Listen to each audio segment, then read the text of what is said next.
The BJP is all set to hold a crucial meeting of the party office bearers ahead of the assembly polls in the 4 states. Prime Minister Modi is going to be attending the meeting and address the party leaders. This is going to be the first in-person meeting of the new set of national office bearers and is going to be attended by the party's state unit chiefs. BJP is hoping to be re-elected in Assam and is aggressively campaigning in West Bengal to dethrone the Mamata Banerjee-led TMC government.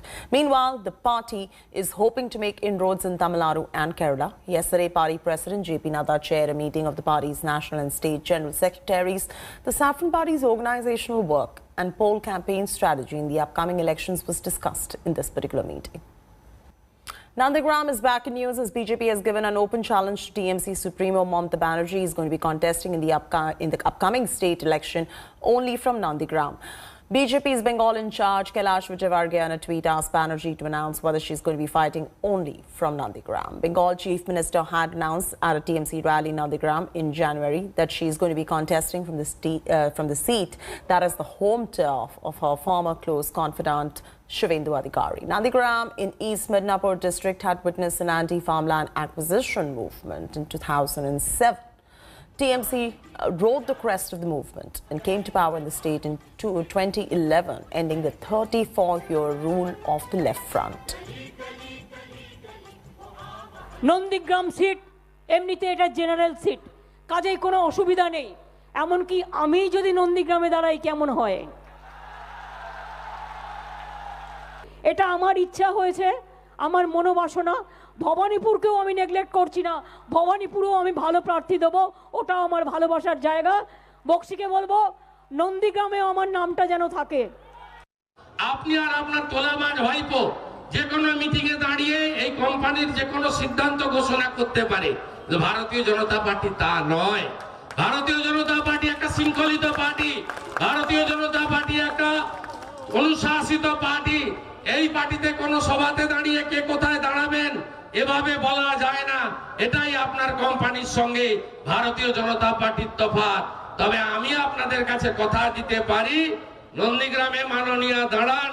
Soon after the election date is announced, a few days after that, Trinamool will announce its list of candidates.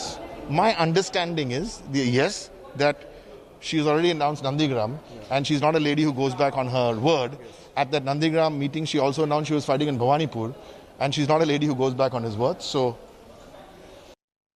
the Bengal BJP has written to Election Commission and Home Minister Amit Shah to complain about the attack on Paribartan Yatra in Bengal's Basirhat yesterday. BJP has blamed TMC workers and alleged inaction on part of police and local administration for the attack near Minakhan police station. The BJP leadership in the area alleged that a car in the Yatra convoy was bombed and that 2 youth BJP workers were injured in this accident. The convoy of BJP's Paribartan Yatra was attacked near Minakhan police station on Saturday afternoon. BJP alleged that as the procession approached the Kushangra and Malancha village, several activists belonging to TMC attacked the BJP workers. The Saffron Party has also alleged that 2 BJP youth workers were injured in the incident. As tensions prevailed in the area, a large police force of Minakhan police station went to the spot and brought the situation under control. जनता ने तृणमूल को छुट्टी कर दिया। तृणमूल जानते हैं कि इस चुनाव में तृणमूल के लिए कोई भविष्य बचा नहीं है, तो इसीलिए भारतीय जनता पार्टी जो एक लोकतांत्रिक परिसर के अंदर अपने ये परिवर्तन यात्रा निकाला है, उसका ऊपर लोग बम फेंक रहे हैं, गाड़ी तोड़ रहे हैं, कार्यकर्ता को पीट रहे हैं, लेकिन हम लोग रिटेलिएट कर सकते हैं। Let's now listen into what Home Minister has said on Bengal violence at India Today Conclave East. उनका आरोप यह है कि इसीलिए बंगाल के चुनाव में हिंसा हो रही है क्योंकि ये उखाड़ के फेंक देना चाहते हैं। तो उखाड़ कर फेंक देंगे तो वो कहे हम नहीं उखड़ेंगे, इसमें हिंसा क्यों करती हैं? उनको कहना चाहिए नहीं भाई हम नहीं उखड़ेंगे, आप प्रयास करो जाओ। हिंसा किस तरफ से है? कार्यकर्ता तो आपके भी मारे जा रहे हैं, कार्यकर्ता उनके भी मारे जा रहे हैं। उनके कितने मारे गए आपने लिस्ट किया है ना? आप अपने मेरे पास तो लिस्ट है, मेरे 130 कार्यकर्ता। सुनो ना भैया, मेरे पास तो लिस्ट है, मेरे 130 कार्यकर्ता मारे गए। जरा ममता दी उनका लिस्ट प्रसिद्ध करें। वो तो कहती हैं अनजान भी कोई मर जाता है तो आप लोग जाके उसके घर खड़े हो जाते हैं कि हमारा कार्यकर्ता था। बाद में परिवार मना कर देता है कि नहीं इसका हमसे कोई लेना देना नहीं था पार्टी। वो आप डराती हो तब उनकी सारी सदस्यता की चिट्ठियां हम दिखाने के लिए तैयार है, अगर ममता दीदी सच्चा इन्वेस्टिगेशन करना चाहती है तो। और मैं बताना चाहता हूं ऐसे आपके गुंडे बचेंगे नहीं। जब भारतीय जनता पार्टी की सरकार आएगी पाताल से ढूंढ कर उसको ढूंढ लेंगे और हमारे कार्यकर्ता को जिन ने हत्या करी है उसको कानून के दायरे में ले जाएंगे, जेल में पहुंचाएंगे, ऐसे बचेंगे नहीं वो।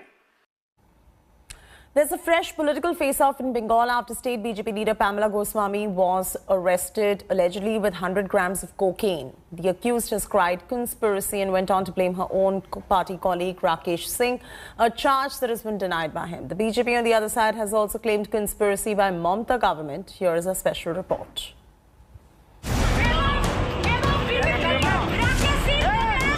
There's a fresh political storm in poll-bound West Bengal after a BJP youth leader, Pamela Goswami, was allegedly caught with contrabands in the state. Pamela, an active BJP leader, was arrested for possessing 100 grams of cocaine. The contraband worth lakhs found in her purse and under the seat of the car that she was in.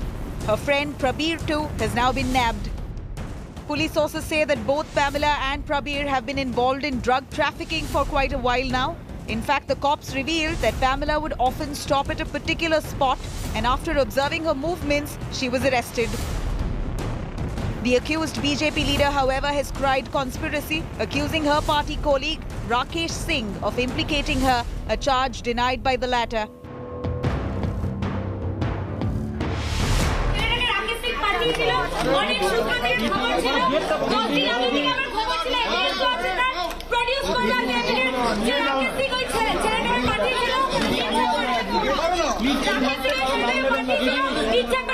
देखिए, आरोप लगाना बहुत सहज होता है, लेकिन आरोप प्रमाण करना बहुत मुश्किल है। तो ये क्यों लगाया है, हमसे बेहतर वो बताएंगी। मेरा सफाई में इतना ही कहना है कि ये निराधार आरोप है और एक बदनाम करने का साजिश है। Pamela's mother too vouched for her innocence. ওকে ফাঁসানো হয়েছে, বারবার এক কথাই বলছি, ওকে ফাঁসানো হয়েছে। But while Pamela blames her party colleague Rakesh Singh, the BJP has now shifted the blame to the ruling Trinamool Congress, claiming hundreds of saffron party leaders have been implicated earlier as well by the Mamata government. এরকম বহু কার্যকর্তাকে গাঁজার case দিয়ে ঢোকানো হয়েছে, 6 kilo গাঁজা, 8 kilo গাঁজা, এ ধরনের বহু কেস আমাদের কর্মী এমনকি অন্য পার্টির কর্মীদেরও দেওয়া হয়েছে। সত্যি সত্যি এটা চক্রান্ত নাকি ও দোষী, এটা আগে প্রমাণ হওয়ার দরকার আছে। जो भी गलत है कानून उसके खिलाफ कार्रवाई करेगा, यदि सही है तो हमें कानून पर विश्वास है कि वो न्यायपालिका उसको बरी करेगी, क्योंकि हमारे लगभग 1,500 से ज़्यादा कार्यकर्ताओं के ऊपर NDPS लगी हुई है और इसलिए हम इसके ऊपर अभी कोई टिप्पणी नहीं करेंगे, हमें न्यायपालिका पर विश्वास है। The ruling TMC, however, has said that this was just the beginning, saying action against other BJP leaders will follow.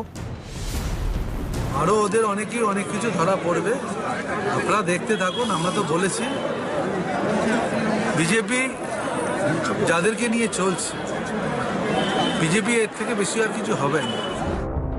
The Congress party, meanwhile, came all guns blazing against the BJP.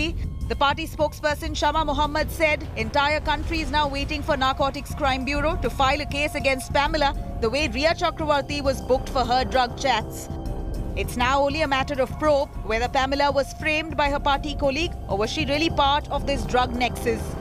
But this arrest has surely given fresh ammunition to TMC and other opposition parties to take on the BJP.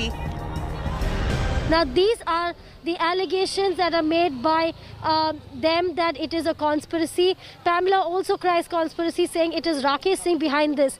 But as far as Rakesh Singh is concerned, he has gone on to say that only Pamela can explain why she has mentioned him, but that it is a conspiracy to discredit him, but he is ready for the dirty politics. So this entire thing playing out as far as the political angle is concerned, as well as the investigative angle. With camera person Alok Das, Prema Rajaraman, Kolkata for India Today. E. Sridharan, popularly known as the Metro Man, is also to take the political plunge today. Sridharan is going to be formally joining the BJP today to begin his political career. A veteran engineer, Sridharan is credited for transforming public transport in India.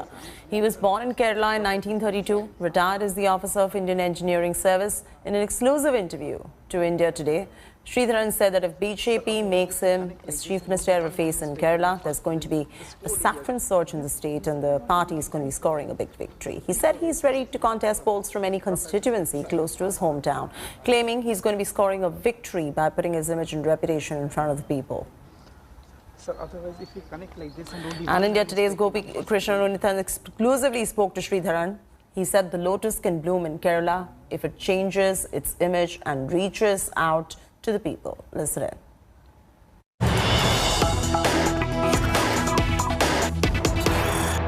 You have been in this field of infrastructure development, be it for the government level or even for other sectors, for over 60 years now. And you have seen multiple governments at the center, be it the BJP, be it the Congress or other governments for that matter.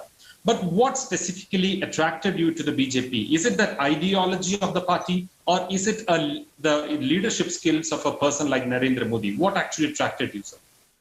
Both, I would say. One is Narendra Modi as leading the party. The other is BJP itself, because I've been part of I have not been officially or technically a part of BJP at all. But I'm a BJP sympathizer right from the beginning. Particularly, I started my career when I was a student. I was actively involved in RSS activities. I was involved. And then naturally, this is growing into the BJP. And I feel BJP kinds of people who are upright. This Hindus feel this is one way of getting more and more people from other religions into Muslims. You know, the worst affected are not the Hindus, really speaking. It is the Christians, girls who are getting affected by this. This is not very correct. So these sort of practices should be stopped. We have to live in harmony. All the religions have to coexist. All the communities have to coexist. It is possible to. We have been doing that. All these have started only recently. Not because BJP has come into power. It has started only because recently this sort of animosity between the communities and the religions. We have to stop it. But sir, talking about love jihad, we had multiple allegations and there were incidents which even went up to the Supreme Court, like the Hadia case for that matter. But in none of the cases, the judiciary or the police system or the executive, they could not come out with a convincing idea or an evidence that there certainly is something called love jihad. In all these cases, the allegations were finally rubbished and thrown to the winds. Now, if that is the case, well and good. There is a law in the country. If things are done according to the law, we have no complaint at all. If they are done forcefully, and if it is not possible to prove in the court that it has been done forcefully, well, that is law. There's a law of the country will prevail. But we should not encourage it. That's all my plea. Andhra Pradesh Chief Minister Jagan Mohan Reddy's sister Y.S. Sharmila is mulling to set a foot in neighbouring Telangana's political sphere. Sources say Sharmila is mulling to float her own party in Telangana. She held a second round of talk with YSR supporters in Hyderabad and Rangareddy districts at Lotus Pond and sought their feedback on starting a new political party. She also sought to know people's opinions on the governance of KCR government. The TRS, however, has dismissed the threat, saying that there's no hope for regional parties in Hyderabad so long as KCR is there. The TRS government has alleged Sharmila's efforts as Andhra Party trying to enter Telangana politics. In view of rising COVID cases in neighbouring Maharashtra, Karnataka government has issued new SOPs for travellers from the state. A negative RT-PCR certificate not older than 72 hours has been made mandatory for all the travellers from Maharashtra. Even short-term travellers between Maharashtra and Karnataka will have to produce a negative RT-PCR certificate. Also, while checking into hotels, resorts and hostels, travellers from Maharashtra will have to compulsorily produce negative RT-PCR report. Detailed SOPs have been also issued for students who are travelling to and from Maharashtra. A list of such students will have to be maintained by a competent authority, and students will have to produce RT-PCR report each time they return from Maharashtra.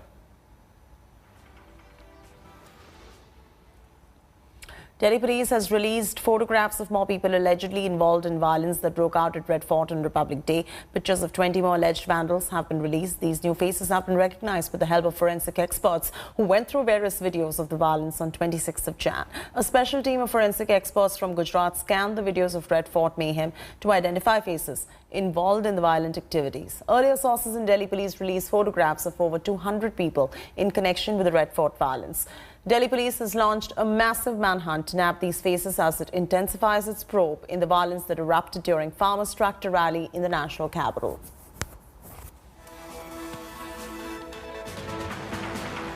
Naomi Osaka clinched her second Australian Open title. The third seed beat American Jennifer Brady 6-4, 6-3 in the finals.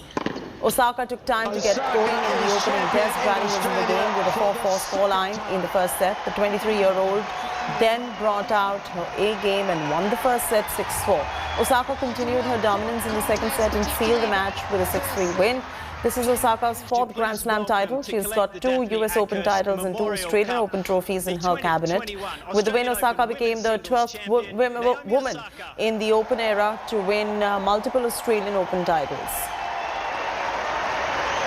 I want to congratulate Jennifer. We played in the semis of the US Open, so a couple months ago, and I told everyone that would listen that you're going to be a problem, and I was right. It's really incredible to, for me it's really hard to play you, and to see your growth over the past few months is really cool for me to see, and I know that you're probably working very hard, so I want to congratulate your team over there as well. I know for me, my team's like my family, so I'm sure you guys have a lot of really cool adventures together, so congratulations to you guys as well. Hello everyone, this is Rahul Kamal here. Hope you enjoyed this video. For the latest news and analysis, like and subscribe the India Today YouTube channel, and don't forget to press the bell icon to stay updated.